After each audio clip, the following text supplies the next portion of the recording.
Well, good morning, everyone joining us in person and online. Online, that's a new thing, and online on what is a busy news day. Before I begin, I want to acknowledge, as always, that we're standing here on Treaty 6 territory, acknowledge the Métis people who share a deep connection to this land. That's particularly poignant today because today, every year at this time, we receive the report from the Child and Youth Advocate. And I got to say that every year it kind of goes by. And it's always bothered me that we've normalized the fact that children, largely Indigenous children, die in the care of this province every year. 69 children were investigated this year. Governments of every stripe have failed these children. And it is important for us to be able to understand that in government, we have to look after the most vulnerable, and particularly if people are in our care, we need to be able to care for them. Now, today, we're going to talk about a different aspect of the care system, particularly the healthcare system. Last week, the Auditor General, as we all know, released his report on the shocking Dynalife procurement scandal. Not only did the UCP barrel ahead with this experiment, even when they found out it wouldn't save money, in fact, it would waste more than $125 million in taxpayer money to worsen health outcomes. But the report also revealed something else, something that we already knew, a troubling culture of silencing anyone who wants to uncover the truth or anyone who wants to dissent. The Auditor General's report stated, and I quote, AHS staff reported feeling discouraged from voicing concerns with the department for fear of repercussions which strained relationships between AHS and the Department of Health. This isn't new. We saw the same pattern, we have seen the same pattern in the corrupt care scandal when whistleblowers who tried to raise alarms about private contracts and patient safety were silenced. This is all happening against the backdrop of a crumbling healthcare system where we're seeing ER closures, longer wait times, and almost 1 million Albertans without access to a family doctor. Danielle Smith promised to fix healthcare in 90 days. 1,000 days later, she's dismantling the healthcare system right in front of us. But now we have workers falling through the cracks with less protection against retaliation for speaking out against wrongdoing and misuse of funds. That's why we are proud to introduce Bill 204. Bill 204 addresses that by creating universal protections for all healthcare workers. The sponsor of that bill is the MLA for Edmonton-Manning, Heather Sweet, and I would love to turn it over to Heather to walk you through what the bill does. Thank you. Thank you, Naheed. The UCP is dismantling Alberta's healthcare system, splitting AHS into 4 separate agencies and creating a new governance structure. That restructuring left severe legal and ethical gaps. Right now, we don't even know who is protected under the existing whistleblower legislation. Bill 204 closes that gap. This bill creates a dedicated whistleblower protection framework for Alberta's healthcare system. It ensures that every worker employed by a publicly funded entity, whether it's Alberta Health Services or one of the UCP's new agencies, or a contracted facility, can report wrongdoing or misuse of public funds without fear of retaliation.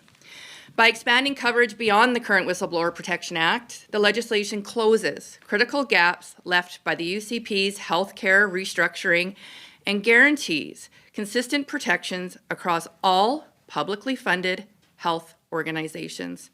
This bill is about transparency, accountability, and overall patient safety. And it's about protecting the healthcare workers who protect us every single day. Thank you, and we'll take your questions. All right, everyone. For those of you who have joined us online, we'll be coming to questions with you first. And so let's go to Catherine Gurkowski with All Alberta. Go ahead, Catherine. Well, we don't have you in the room quite yet, Catherine. Oh, are you able to hear me? Yeah, there you are. There you are. We got you. Okay, thank you. Sorry. Yeah, so I'm wondering when the government was creating all these new agencies and whistleblower protections were not included in that legislation, Do you get the sense that this was merely an oversight because they're moving so fast and doing so much, or what do you think this was intentional? So I think the issue that's happened is that the government is moving so quickly that because of the restructuring, they didn't think about workers' protections. They didn't think about the fact that with all of this chaos and with moving workers from one ministry to another ministry, from a different department to another department, contracting and then privatizing, that workers ultimately are moving within the system and are not protected underneath this act. I think it was just a failure of the government to think about all of the consequences of these pieces of legislation and not really think about the frontline workers. And I did want to touch on that privatization piece because, and correct me if I'm wrong, I think the current whistleblower protections are for public agencies. Is there any concern that the private piece cannot be captured by these whistleblower protections, or can you maybe get into details about how your legislation might address that? Yeah, Bill 204 is an important step towards protecting all workers, but it is focused on workers in the public system. The challenge here is that this government doesn't walk the walk.